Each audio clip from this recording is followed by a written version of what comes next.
રાજ્યમાં ફરી એકવાર વરસાદી સિસ્ટમ સક્રિય થતા કેટલાક ભાગોમાં વરસાદી માહોલ જામ્યો છે। ખાસ કરીને ઉત્તર ગુજરાત અને મધ્ય ગુજરાતમાં વરસાદ જામ્યો છે। તો આગામી 24 કલાકમાં રાજ્યના કેટલાક ભાગોમાં એલર્ટ પણ આપવામાં આવ્યું છે। ત્યારે કેવી છે વરસાદી મહેર અને શું કહે છે હવામાન નિષ્ણાંત, આવો જોઈએ આ રિપોર્ટમાં।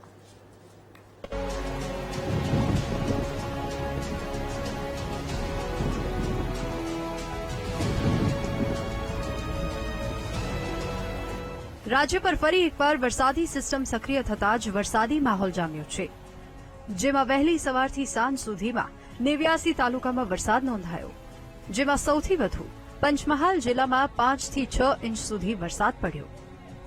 મહીસાગર જિલ્લાના સુવા ગામમાં સૌથી વિકટ પરિસ્થિતિ જોવા મળી। ભારે વરસાદના પગલે પૂરના પાણીએ સમગ્ર વિસ્તારને બાનમાં લીધો, તો 8 જેટલા મકાનો પૂરમાં ડૂબી ગયા।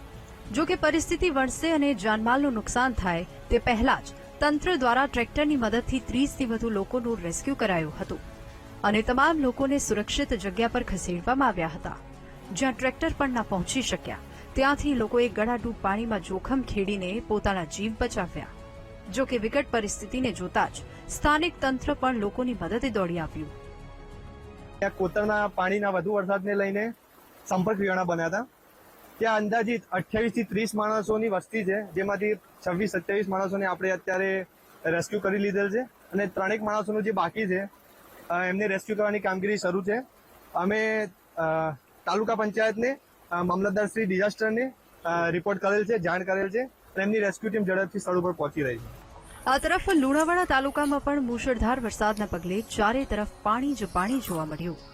તાલુકાના વિરાણિયાથી દેવ જતા માર્ગ પર પૂરની જેમ પાણી ફરી વળ્યા, જેના કારણે વાહન ચાલકોને થોડી મુશ્કેલીનો સામનો કરવો પડ્યો। વરસાદી માહોલ વચ્ચે હવામાન નિષ્ણાંતનું શું કહેવું છે તે સાંભળો।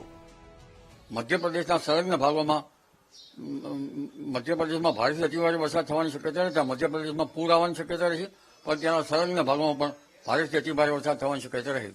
ખાસ કરીને દાહોદ, પંચમહાલના ભાગો અને છોટાઉદેપુરના ભાગોમાં ભારે વરસાદ થઈ શકે।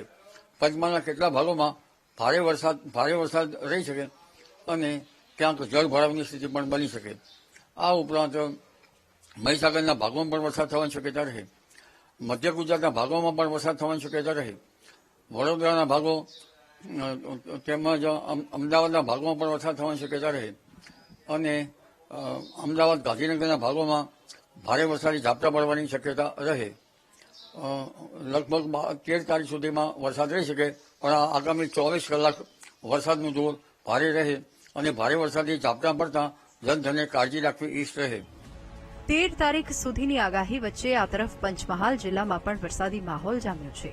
મુશળધાર વરસાદના પગલે હાલોલ શામળાજી હાઈવે પરથી પાણી વહેતા થયા હતા।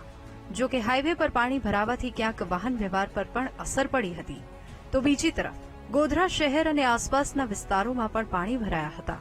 આ મધ્યમાં મેઘાની મુશળધાર મહેર વરસી। મહીસાગરથી સંવાદદાતા વિશાલ મહેશ્વરી સાથે પંચમહાલથી વિવેક સુથારનો રિપોર્ટ, વીટીવી ન્યૂઝ।